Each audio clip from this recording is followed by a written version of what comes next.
Kantianism, as in Immanuel Kantianism. As the foremost theorist of universalization in ethics is Immanuel Kant, let us call an individual Kantian to the extent that he conforms himself to the golden rule.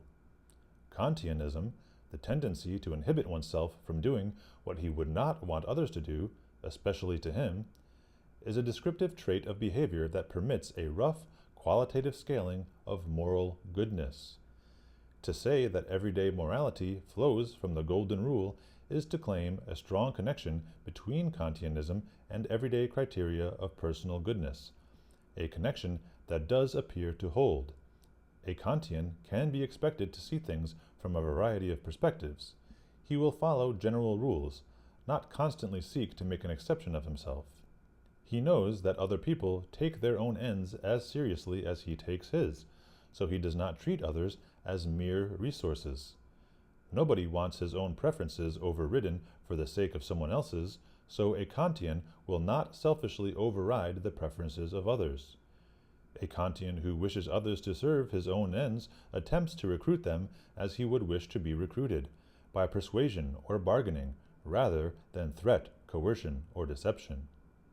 Kantians are aware that they sometimes need help, so they are inclined to help others. Since a Kantian, like everyone else, wants to be able to rely on promises, he is trustworthy. The similarity between ideal Kantians and the ideal Boy Scout is not coincidental, since the Boy Scout code also encapsulates Caucasoid morality.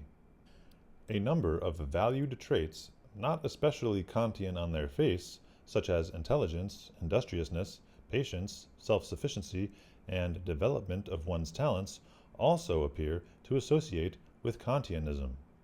Brand, 1987, reports a correlation between altruism and IQ. Chapter 3 mentioned the correlation found by Cattell and Kohlberg between IQ and moral maturity. In fact, what Kohlberg means by moral maturity is attainment of the highest stages of his sequencing of moral development, where principles display logical comprehensiveness, universality, and consistency. The Golden Rule. The cognitive demands of Kantian thinking may explain its connection to IQ. An egoist ponders the benefits of his actions for himself. An act utilitarian the benefits of his actions for everyone. And a rule utilitarian the hypothetical benefits for everyone of everyone acting as he does. A full-fledged Kantian ponders the logical consistency of everyone acting as he does, the highest level of abstraction. That many bad people have been highly intelligent shows that intelligence is not sufficient for goodness, but it does appear necessary. To paraphrase Kohlberg, you can be smart without being good, but there are limits to how good you can be without being smart. The higher the mean IQ of a group, consequently, the more Kantian its morality is likely to be. The reader may value Kantianism under rubrics like integrity. He tries to judge others and himself by a single standard. He is irked when, remonstrating with a larcenous co-worker that no office supplies would be left if everyone stole them, he is told, "Don't worry, no one else will." When he asks his children why they should not steal, he wants to hear, "Because stealing is wrong," not, "Because you might get caught." Among Caucasoids, calling someone morally good almost always means, and will certainly be taken to mean, that he is principled, is aware of the desires of others, and does not think he is special. Rawls defines a good man as a good citizen, which in turn means a man with whom you would wish to design a society. Since, according to Rawls, you would want your fellow society designers to be disposed to follow basic rules adopted by equals, good citizenship is Kantianism.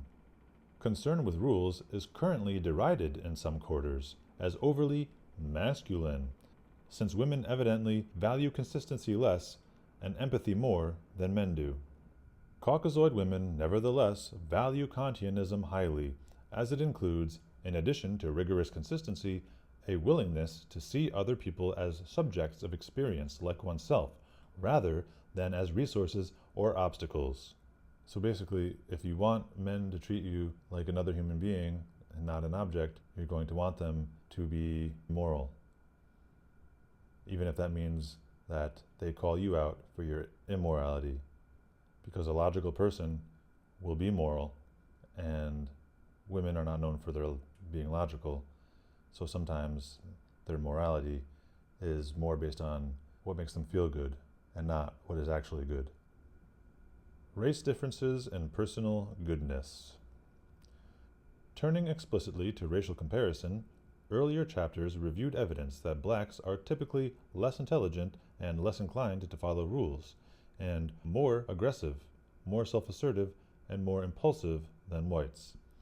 Blacks are more likely than whites to agree that, quote, "It is not hard for me to ask help from my friends even though I cannot return the favor," end quote. These differences may be summarized by saying that blacks are typically less Kantian. Since Kantianism is the principal Caucasoid measure of personal worth, it follows that, by ordinary Caucasoid standards, the average white is a better person than the average black. Assuming the trait of Kantianism distributes roughly normally in both populations, a greater proportion of black than white behavior also falls below the ordinary thresholds of decency and of tolerability. These statements sound monstrous, but they follow from data difficult to deny. Since intelligence correlates modestly but significantly with moral maturity and altruism, the race difference in intelligence by itself suggests a race difference in moral reasoning. Next, consider the vast race difference in crime, discussed in more detail in Chapter 9. It is a virtual truism that nobody, black or white, wishes to be a victim of the sort of acts that are usually criminalized. Therefore, the fact that blacks are many times more likely than whites to commit violent crimes and nonviolent felonies shows a marked difference in willingness to do what nobody wants done to him. It is in the context of crime that Banfield explicitly invokes Kohlberg's classification of the stages of morality. I was looking at those charts from, I think, the last video. I don't know if you watched it, but basically there's some FBI stats from 2005, 2006, 2007, 2008 showing 0 white on black rapes. And then I saw a post saying that a certain number, over 1 million, white women had been raped by black men since 1965 or something. So I thought to myself, I wonder what the number would be the other way around, you know? So I asked Grok, and initially he gave me a very high number, still nowhere near as high as the black on white, but it was very high considering those zeros. So I brought that issue up. I was like, how can it be such a high number when there's a 0 4 years in a row? And Grok thought to itself, yeah, you know what, you're right. That's a good point. It's actually probably closer to, 5,000 or something. And the black on white is probably anywhere from like 2 to 6 million. So let's just say it's 5 million black on white, 5,000 white on black. And I think that's probably being generous. No white man that I ever met has looked with lust, uncontrollable lust, upon a black woman. Anyway, that's 1,000 times difference. So that's 100,000% difference. That's crazy. And I know these are estimates, but even if it's 10 times more for the white on black and it's 10% for black on white, that's still 50,000 white on black and 500,000 black on white. It's still 10 times as much, and there's more white guys than black guys. So this is the most disproportionate statistic I think I've ever encountered. These people don't belong near our women. It's that simple. It is in the context of crime that Banfield explicitly invokes Kohlberg's classification of the stages of morality. Lower class and disproportionately black pre-conventional morality defines right in terms of what can be gotten away with, instead of some universal or very general principle that is considered worthy of choice. It associates with willingness to inflict injury, the absence of conscience, and short time horizons. Most stealing, writes Banfield, is done by persons who want small amounts now.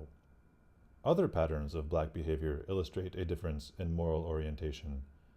Trash talk, the stream of arrogant banter by which black athletes seek to intimidate and humiliate opponents, is alien to white ideals of sportsmanship. Numerous fights among black males result from dissing, the pursuit of dominance by shows of disrespect, that is, by behavior that, directed toward oneself, would be found intolerable. Anderson, 1994, and Baumeister, Smart, and Bowden, 1996, report that in black street gangs, quote, prestige and respect are gained by depriving others of them, end quote. In other words, by not doing unto others as you would have done unto you. One item on an IQ test for children that has drawn accusations of bias asks the subject what he would do if he threw a baseball through a neighbor's window. The answer scored as correct is offering to pay for the window, whereas it is said that a sorry man would suffice in a black neighborhood. Assuming this is so, it indicates looser attachment to property rights and norms of compensation. So you could say that that IQ test with that question is biased in favor of whites, but I would argue that it's not, since it still is measuring intelligence, moral intelligence. But even if it is biased in favor of whites, fine. Even if I grant you that, what does that say about blacks? If you object to that question, you're confessing what I'm trying to say. You're agreeing with me. The anti-racists are so much more racist than they're willing to admit. It's hilarious. And why? Because race is inescapable. Genetics matter. It's the basis of nature. You can't ignore it. You can try. You'll drive yourself crazy. You'll contradict yourself all the time. Moving on. Kochman, 1983, vividly describes race differences in attitude toward various rule-governed social interactions. In formal negotiations, he finds, whites are more interested in following the rules of negotiating and the negotiating procedure, whereas blacks are more driven by their emotions and see conformity to these rules as defeat. In turn-taking situations, such as the classroom, quote, the white classroom rule is to raise your hand, be recognized by the instructor, and take a turn in the order in which you are recognized. The black rule, on the other hand, is to come in when you can. Within the black conception, the decision to enter the debate and assert oneself is self-determined, regulated entirely by individuals' own assessment of what they have to say. End quote. Have you ever seen a black city council meeting as opposed to a white one? Need I say more? My experience debating blacks in public has certainly been consistent with this description. Speaking of blacks debating, let's take a little break for some comic relief. I think I'll end the video with this actually, and we'll pick up talking more about the golden rule and black people speaking during movies at movie theaters. That's the next stereotype, true stereotype that will be addressed in the next video. There's no arguing it. Towson University's debate team wins, claiming an historic win. They are the first all-black women's team to win the Cross-Examination Debate Association's national championship. This morning, we have two of the team members here. We have Amina Ruffin and Corey Johnson, both here to talk about the major victory. Ladies, way to go. Congratulations. Thank you. You've made so many people proud in this area. Now we want to pick your brain a little bit as we admire your huge trophy, by the way. That's ridiculous. But I'm going to ask you first. We'll start with you, Amina. What was the topic, first of all? The topic was restricting presidential war powers authority. They say the nigga's always already queer. That's exactly the point. It means that the impact is that is an impact turn to the that it is a case turn to the affirmative, because we are saying that queer bodies are not able to survive. That it necessarily means that the body of the the nigga is not able to survive. We got the topic in about July, and we started doing our research then. And when the nigga sees these pains and suffering that he can only envision himself, that he does not see another nigga that he can feel sympathy for or embrace, but rather that otherness gets obliterated. And we've been supplementing our research throughout the season. Man, phobogenic object, disfigured, lynching, trauma enough. The insight, the trauma representation back central to the black child, devouring and identifying with the stories and images the white culture brought up to think and act subjectively like a white man, the black man. So where do you go from there? You know, when you start preparing for a national competition, once you know the topic, what's next? Well, you do a lot of research. Says that the way that the status quo works is through whiteness allowing, forcing other bodies to tell narrations of whiteness and the violences that whiteness does. We say that is the link that we will go for. In order to prepare for it, because there are several different tournaments, and so being able to transition through each tournament.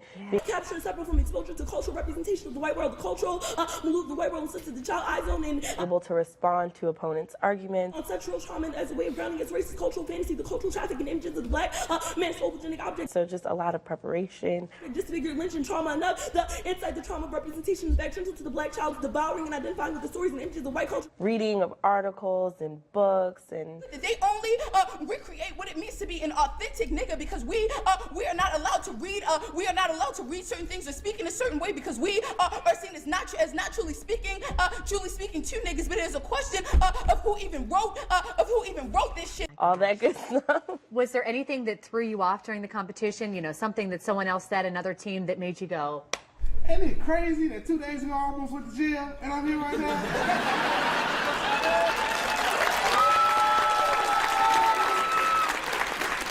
Yeah, well, the argument that we hit in the final round was a pretty difficult argument. Some say the blacker the berry, the sweeter the juice. I say the darker the flesh and the deeper the roots. I give a holler for my sisters on welfare. It's Tupac cares, and don't nobody else cares. We've been debating against this argument all year. And I know they like to beat you down a lot.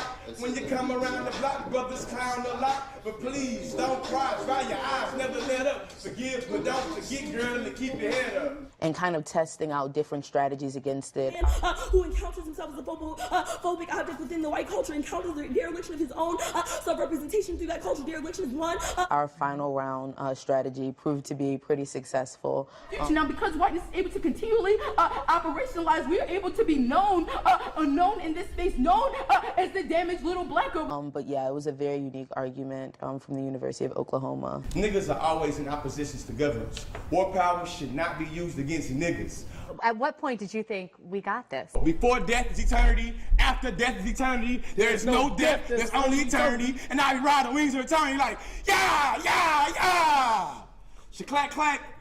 But see, my flight doesn't go undisturbed because time makes dreams deferred. And on my times, turning my days to daymares, my nightmares to turning my past. She clack, clack. The nigga got time beating my ass. And y'all, I be having dreams of chocolate-covered watermelons, fried with filled chicken like pinatas, with little picking sons and daughters standing up in them with big sticks of aluminum foil, hitting them, trying to catch the pieces of all the fried chicken wings. And Aunt Mom and Uncle Ben are standing in the corners of the room with the rifles pointing the heads of the children. Don't shoot the children, I shout, don't shoot the children. But they say it's too late. 2014 SEDA national champions on a 7-4 decision is the negative.